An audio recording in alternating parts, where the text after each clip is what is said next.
99.9 Your Good Vibes. Sa ibang balita naman, Vice President Sara Duterte binisita ang mga lugar na tinamaan ng malalakas na lindol sa Mindanao. DJ Joey Boy, ibalita mo. GB Balita Express.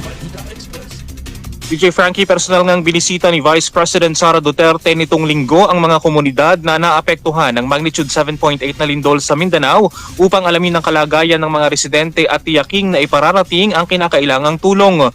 Unang nagtungo ang Vice Presidente sa barangay Nuing sa Jose Abad Santos, Davao Occidental, kung saan kinumusta niya ang mga pamilyang apektado ng malakas na pagyanig.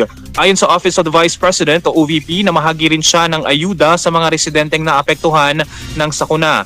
Mula roon ay nagtungo ang Vice Presidente sa Sarangani Municipal Hospital at sa Evacuation Center sa Barangay Mabila sa Balut Island upang bisitahin ang mga evacuee at mga pasyenteng nasugatan o naapektuhan ng lindol.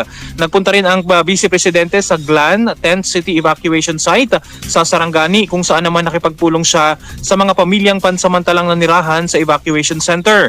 Binisita rin niya ang mga pasyenteng ginagamot sa Philippine Emergency Medical Assistance Team Field Hospital. Ayon sa OVP, bahagi ng pagbisita ang personal na pag-alam sa agarang pangangailangan ng mga apektadong komunidad upang matiyak ang tuloy-tuloy na paghahatid ng tulong sa mga nasalanta ng lindol. Para sa GB Balita Express, ito si DJ Joey Boy sa GB 99.9, Your Good Vibes. Mas malawak na PhilHealth coverage para sa mga may sakit sa bato, isinusulong